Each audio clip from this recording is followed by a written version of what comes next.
되라. 아멘. 레위기 9장 말씀을 보겠습니다.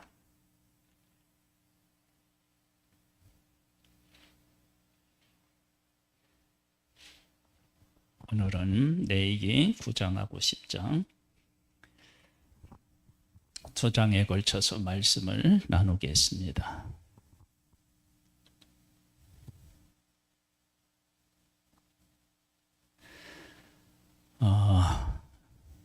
레위기 9장 말씀입니다.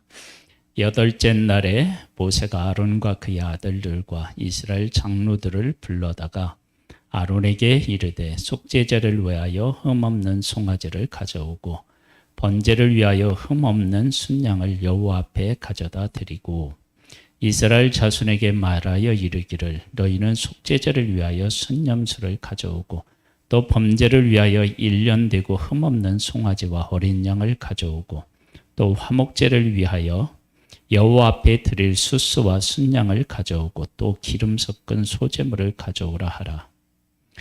오늘 여호와께서 너희에게 나타나실 것임이니라 하매. 하나님 앞에 제사를 드리면 하나님이 나타나시겠다. 그렇게 말씀을 하셨습니다. 그러면 제사라는 것을 통해서 하나님께서 하나님의 백성들에게 나타나고 그들에게 이렇게 보여주신다. 그러면 이 한 가지 사건에서도 우리는 여러 가지를 우리가 발견할 수 있어요. 첫 번째, 하나님께서 제사를 말씀하셨는데 이 제사가 하나님 앞에 드려지면, 하나님이 말씀하신 대로 드려지면 하나님이 나타나신다. 그러면 이 제사는 죽은 것이 아니라 살아있다라고 하는 것을 우리에게 보여주는 거예요. 그러면 단순히 이 제사 제도만 그런 것이 아닌 거예요. 우리가 선악을 알게 하는 나무의 열매를 먹지 말라. 먹는 날에는 반드시 죽으리라. 그렇게 하나님이 말씀하셨는데 선악을 알게 하는 나무의 열매를 먹었더니 죽었나요? 안 죽었나요? 죽었죠. 사실은 죽은 거예요. 살아있지만 하나님하고 단절되어서 죽은 거예요. 그러니까 하나님의 말씀은 살아있는 거예요. 그 말씀이 살아있는 거예요. 그러니까 제사를 드리면 내가 너희들에게 나타날 것이다. 그렇게 이제 하나님이 말씀하셨는데 이 일이 정말로 이루어졌느냐? 그러면 22절 말씀을 한번 보세요. 아론이 백성을 향하여 손을 들어 축복함으로 속죄제와 번제와 화목제를 마치고 내려오니라. 모세와 아론이 회막에 들어갔다가 나와서 백성에게 축복하며 여호와의 영광이 온 백성에게 나타나며 불이 여호와 앞에서 나와 제단 위에 번제물과 기름을 사른지라. 온 백성이 이를 보고 소리 지르며 엎드렸더라. 하나님께 제사를 드렸는데 말씀대로 드렸더니 하나님이 정말로 나타나셔서 그 제사를 받으셨다. 그러면 하나님이 말씀하신 것은 죽어 그냥 언어로만 존재하는 것이 아니라 실질적으로 그 일이 이루어진다라고 하는 사실을 알 수 있습니다. 그러면 하나님이 제사를 통해서 하나님이 나타나신다 그랬는데 제사를 통해서 하나님이 나타나시는 것뿐만 아니라 제사를 통해서 제사함을 받고 그리고 하나님 앞에 감사를 드릴 수 있고 하나님으로부터 오는 기쁨도 맛볼 수 있고요. 그렇죠? 그다음에 우리의 죄를 온전히 씻고 또 하나님 앞에 온전히 헌신한다라고 하는 어떤 그런 고백도 들어있다면 이 모든 것들이 하나님의 말씀대로 우리들이 하기만 하면 이 모든 행위가 죽은 것이 아니라 어떻게 해요? 살아있는 것이 된다.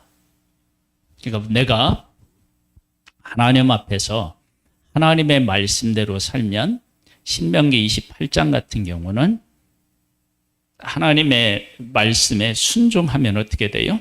들어가도 복을 받고 나가도 복을 받고 너희 뭐 떡반죽 그릇에도 복을 받고 뭐 우양의 새끼와 뭐 이렇게 딱 나오잖아요. 그러면 그 말씀대로 우리가 하나님의 말씀대로 순종하면 정말로 들어가도 복을 받고 나가도 복을 받는 일이 우리들 가운데 이루어진다라고 하는 사실을 이 지금 제사의 응답을 통해서 우리가 확인할 수 있는 거예요. 그러니까 하나님의 말씀은 그냥 여기에 나와 있는 문자, 기록된 어떤 책, 거기에 머물러 있는 것이 아니라 정말로 그 말씀은 우리의 삶 속에 살아 역사하는 생명력 있는 말씀이다라고 하는 것입니다. 그래서 여기 있는 말씀대로 우리가 지켜 살면 너희들이 생명을 얻는다 그렇게 말씀하시면 생명을 얻고 너희들의 삶을 그러니까 안식일을 지키고 안식년을 지키면 어떻게 돼요? 몇 해의 양식을 주신다고 해요? 3년치 양식을 주신다고 그랬다고요. 그러면 정말로 안식년을 지키면 3년치의 양식을 하나님이 어떻게 해요? 허락해 주시는 것으로 나타나는 거예요. 왜? 지금 제사를 드리는데 하나님께서 원하시는 말씀하신 대로 제사를 드렸더니 하나님이 어떻게 해요? 나타나셔서 응답하셔서 그걸 받으셨어요. 그 순종했을 때 그러한 일들이 일어났다고요. 그러면 우리들이 하나님의 말씀대로 순종하면 어떻게 해요? 그 말씀이 우리의 삶에서 그대로 성취되는 일이 생기게 되는 거예요. 그러면 우리가 하나님의 말씀을 알고 그 말씀대로 순종한다는 것이 얼마나 중요한 일인지를 알 수 있어요. 우리 이제 10장으로 가면 오늘 말씀인데요. 오늘 이제 와 보면 이제 아론의 아들 나답과 아비후는 어떤 사람이냐면 제사장으로 어떻게 해요? 부름을 받은 사람이란 말이에요. 그런데 각기 향로를 가져다가 여호와께서 명령하시지 아니하신 다른 불을 담아 여호와 앞에 분향하였더니 불이 여호와 앞에서 나와 그들을 삼키매 그들이 여호와 앞에서 죽은지라. 지금 보세요. 하나님의 말씀을 어겼더니 아담과 하와가 죽은 것처럼 나답과 아비후도 어떻게 해요? 죽는 거예요. 그러니까 하나님의 말씀을 지키면 생명을 얻고 하나님의 말씀을 지키지 않으면 어떻게 해요? 죽는 거예요. 그걸 지금 분명히 이야기하잖아요. 그런데 우리들은 살면서 하나님의 말씀을 지키고 순종하는 것이 생명이라고 하는 사실을 바르게 고백하거나 그 가치를 가지고 말씀에 순종하는 일을 제대로 못하죠. 그 다음에 하나님의 말씀을 지키지 않으면 죽는다. 여기 죽는데 우리는 그렇게 그것을 심각하게 생각하지 않잖아요. 볼까요? 모세가 아론에게 이르되 이는 여호와의 말씀이라 이르시기를 나는 나를 가까이 하는 자 중에서 내 거룩함을 나타내겠고. 그러니까 하나님 앞에 가까이 나아가는데 그 가까이 나오는 사람이 거룩하지 않으면 어떻게 돼요? 문제가 생기는 거예요. 지금 나답과 아비후가 죽은 것처럼. 그러니까 하나님에게 가까이 가면 가까이 갈수록 그 가까이 가는 건 어떻게 해져야 되냐면 거룩해져야 돼요. 그래서 성전에 있는 모든 것들은 다 무엇으로 거룩해 해요? 피를 뿌려서 거룩하게 해요. 그리고 또 때로는 어떻게 해요? 기름을 발라서 거룩하게 해요. 그렇게 하나님에게 속한 것은 거룩한 거예요. 그러면 거룩이라는 게 도대체 뭐냐라고 물어보면 거룩은 뭐예요? 하나님의 말씀을 믿고 그 말씀 가운데 살아가는 것이 거룩인 거예요. 볼까요? 나타내겠고 온 백성 앞에서 내 영광을 나타내리라 하셨느니라. 즉 하나님께 가까이 가는 것을 거룩하게 하시고 그 다음에 어떻게 해요? 가까이 거룩해서 가까이 오는 사람을 통해서 하나님은 일하셔요. 그 응답의 내용이 어디에 기록되어 있어요? 레위기 9장에 기록되어 있어서 하나님의 말씀대로 하니까 하나님이 어떻게 해요? 그 제물에 오셔서 불을 살라서 그것을 하나님이 받으셨어요.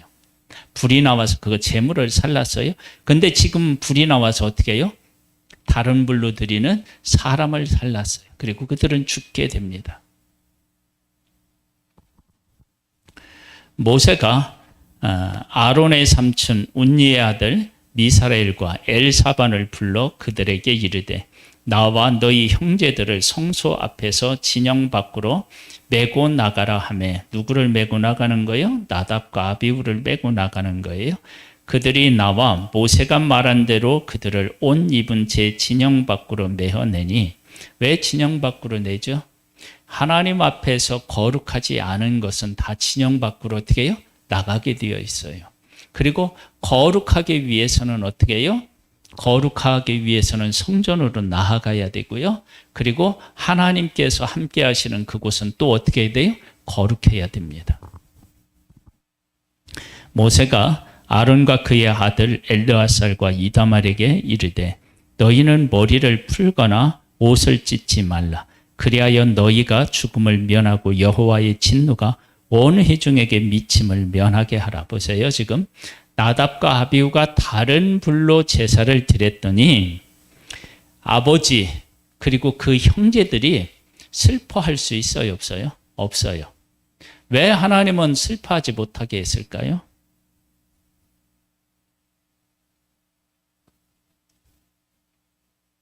아들인데 형제들인데 왜 슬퍼하지를 못하게 했을까요? 거기 보면 이렇게 나와요.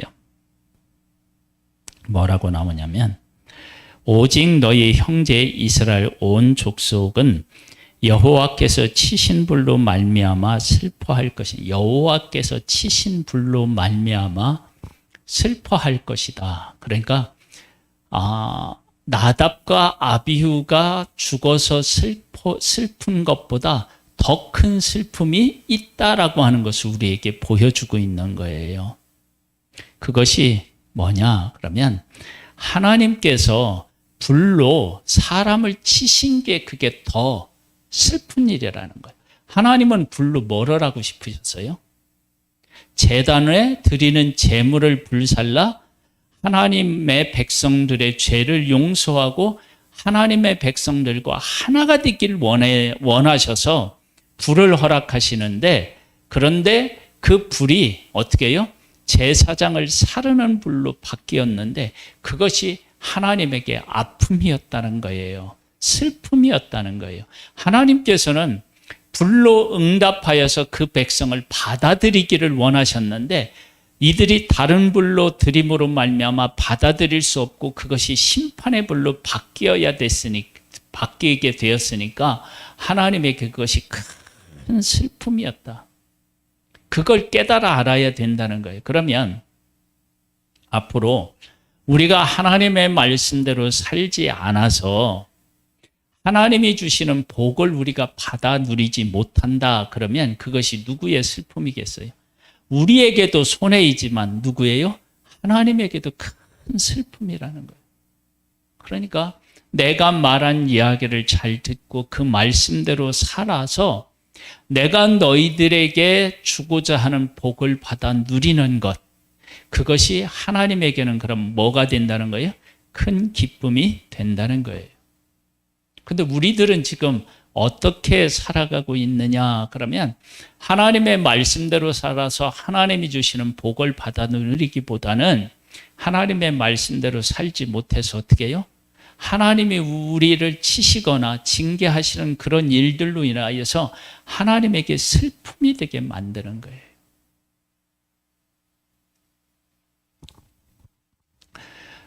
노아 시대에 하나님께서 온 세상을 심판하실 계획을 세우셨잖아요. 그런데 노아와 그의 아내 그리고 세 아들과 며느리 3명 이들이 이제 하나님의 말씀에 순종해서 방주를 짓고 그들이 방주에 들어가서 구원을 얻게 되는데요. 그렇게 되면 그렇게 순종하는 그들이 하나님에게 기쁨이 되었죠. 그런데 반대로 하나님께서 하나님의 형상대로 만들어서 하나님의 복을 주기를 원하는 사람들이 타락해서 하나님을 심판하셔야 되는 것은 하나님에게 어떻게 해요? 또 슬픔인 거예요.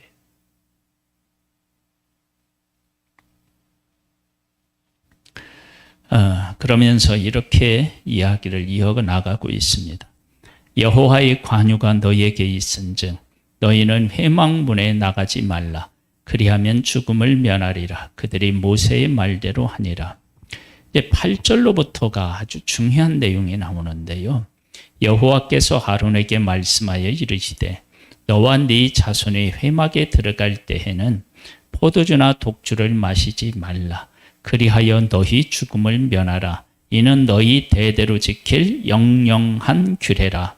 그리하여야 너희가 거룩하고 속된 것을 분별하며 부정하고 정한 것을 분별하고 또 나 여호와가 모세를 통하여 모든 규례를 이스라엘 백성 자손에게 가르치리라. 보세요. 포도주와 독주를 마시지 말라. 만약에 포도주와 독주를 마시지 않고 회막에 들어가서 성막에 들어가서 섬긴다. 그러면 내가 언제 어떻게 하나님 앞에 나가야 되는지를 알면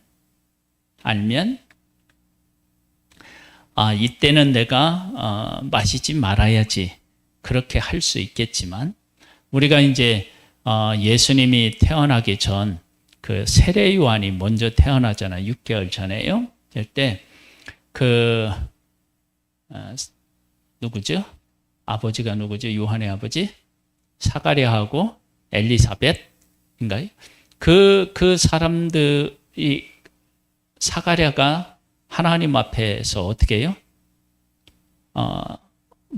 한번 볼까요? 아이고 참나 이거. 누가복음을 보겠습니다.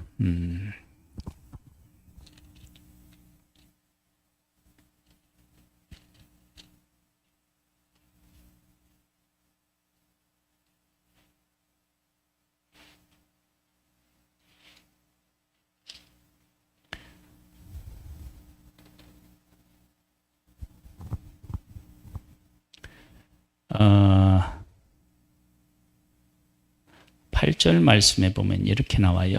마침 사가랴가 그 반열의 차례대로 하나님 앞에 제사장의 직무를 행할세 제사장의 전례를 따라 제비를 뽑아 그의 성전에 들어가 분향하고 여기 보면 반열이라고 하는 말이 나와요. 그러면 어떻게 되느냐? 그러면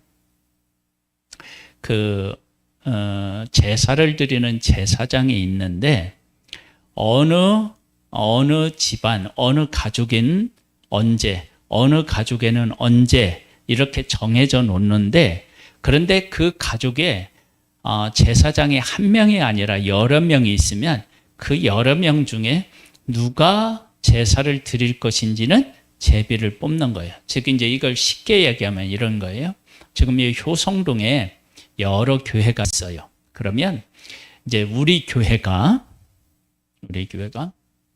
이제 7월이 다 갔으니까 이제 8월 달이 되면 우리 교회가 이 계향구 연합회에 예배를 맡아서 인도하는 교회로 이렇게 정해놨다. 그런데 우리 교회는 인원이 적으니까 뭐 이렇게 누가 할 것 없이 다 해야 되겠지만 우리가 많다 그러면 다 할 수가 없으니까 그 중에 제비를 뽑아서 예배를 인도하는데 맞는 그 순서를 맞는 그런 사람으로 봉사할 수 있는 봉사하는 것처럼 이게 뭐냐면 반열을 따라서 어떻게 차례대로 어떻게 되냐면 오늘은 우리 박선왕 권사님 집안에서 제사를 드립니다. 그러면 그 집안에서 여러 명이니까 다 제사를 드릴 수 없으니까 그 중에 제비를 뽑아서 한 사람이 와서 이제 하나님 앞에 제사를 드린다.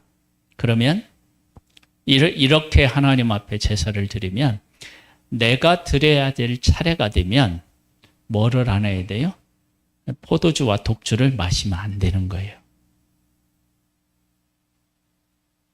그런데 포도주와 독주를 마시는 이 문제도 우리가 조금만 더 생각해 보면 뭐가 나오느냐 그러면 그 서원이 나와요. 서원.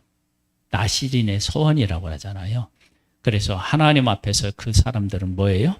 포도주나 포도나무에서 난 것을 먹지 않고 그것은 이제 오직 나의 기쁨은 하나님에게만 두겠다 뭐 그런 고백이 담겨져 있는데 그런 것들이 담겨 있는데 하나님의 백성 또 제사장들이 제사를 지낼 때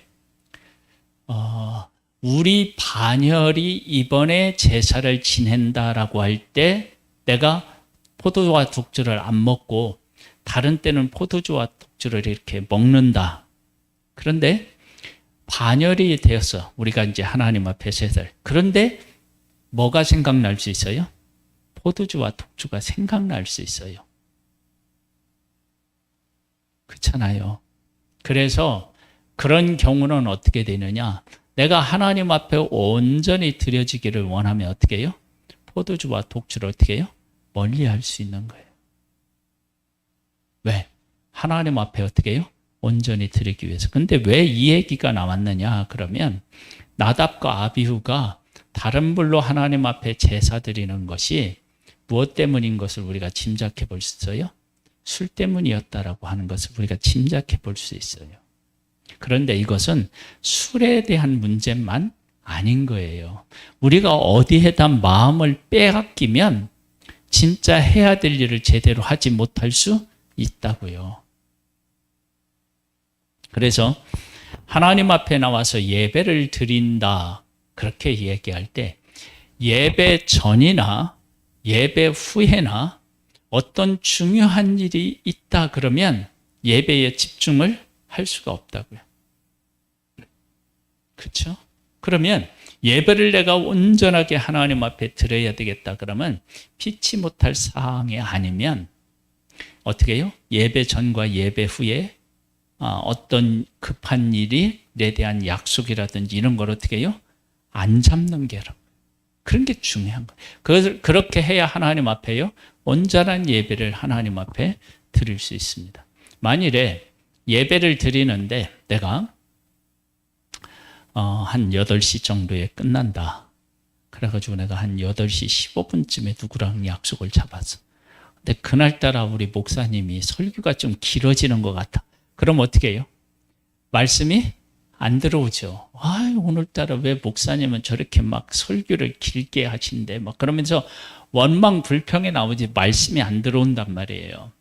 이제 그런 거나 마찬가지예요. 그래서 이게 독주, 이제 포도주와 독주를 먹지 말라는 것은 술만 먹지 말라는 것이 아니라 우리가 무엇을 하나님을 위해서 하는데 마음이 뺏기지 아니하도록 오직 하나님에게 어떻게 해요? 집중될 수 있도록 너를 잘 관리하고 다스리는 것이 필요하다라고 하는 것을 우리에게 보여주고 있어요. 그러면 내가 오늘 예배에 참석했다. 그러면 예배에 대한 우리가 준비가 있어야 되잖아요. 준비. 그렇죠? 그러면 예배를 위한 준비가 뭐 있나요?